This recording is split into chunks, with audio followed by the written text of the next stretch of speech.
Hey everyone, I decided to do a series about Octane render and how I use it. A lot of people ask me over the years the very basic question, Octane or Redshift? And I decided to do a series of how I use Octane. I'm gonna say a few words here as an intro because I feel people are confused about what path they're gonna choose when it comes to look dev. All render engines at the time of this recording were like end of 2022, and all render engines are capable, super capable of producing great images. Doesn't matter how they do it, some of them cut corners, the biased engines. Unbiased engines do not cut corners, some are slow, some are fast, but in the end it's about the results, right? Wrong. It's not always about the results, there is also the process that comes in play. So if a renderer produces great results but needs a lot of time, you will probably try to find something faster. If a renderer produces great results but it's very convoluted, you again go to find something easier. So there are pros and cons in its engine. No engine is perfect, to be honest. But it comes down to the user and how determined a user is to make an engine work for his or her advantage. So I heard a lot of people saying, oh, Octane misses this light, I'm going to Redshift. Oh, Redshift doesn't do that, I'm going to Octane. This is wrong. This is not the professional attitude, let's say. Professional, not professional according to some standards like my standards or whatever.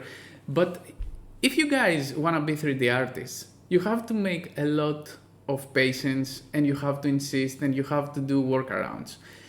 If you're experienced in this industry, you probably already know that 90% of the times is debugging and 10% of the times is actual work.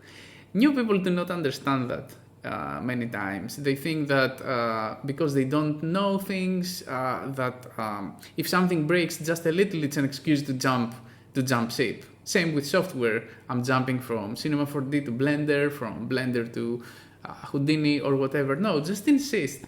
Each software, each render engine has advantages and disadvantages. A big truth here and a big factor though about deciding a render engine, because I'm gonna be super objective, while I love Octane, but I'm gonna be super objective, is that the industry uses mostly Redshift, at least in motion design. And why is that? Well, Redshift is more flexible, let's put it this way. Or at least when 2017, the first, all the GPU engines were mature enough to be able to do production, Octane was way less stable and with way less features. Right now, both engines are great. Both engines produce great images. Both engines are super stable. They both have proven their production value. I mean, it completely comes down on how you're used to work. And obviously, industry, as I was saying, plays a major role because if you are a freelancer and you want to get hired as a look dev artist, you definitely need to know Redshift. If you have your own studio, though, you can use Arnold, you can use Octane, you can use Corona, you can use whatever you like, as long as you deliver things in time and as long as your image is looking great.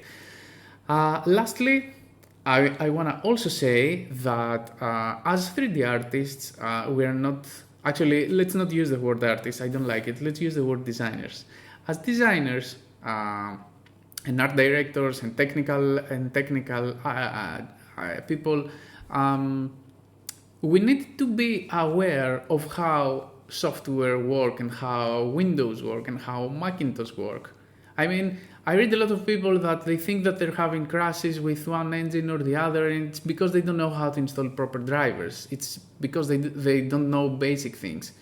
Guys, again, my personal opinion, you need to know these things. I know it's part of the job, as it's not your job. I know some of you are super artists and you wanna have your program open and just create awesome stuff. Yeah, I would love it.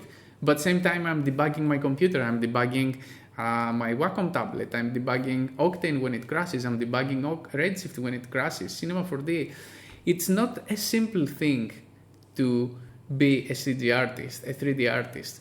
So I deviated off the subject a bit, but back to the subject, Octane or Redshift, as I was saying, it's a preference. It's a preference of how your everyday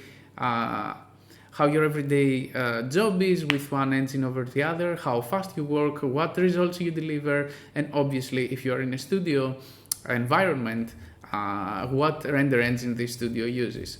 That being said, don't let anything discourage you, right? Don't listen to people that say this looks without this thing you cannot go in the industry. I mean, of course there are industry standards, but same time, if you know render engine, lighting and materials are software agnostic. You can very quickly jump to another one.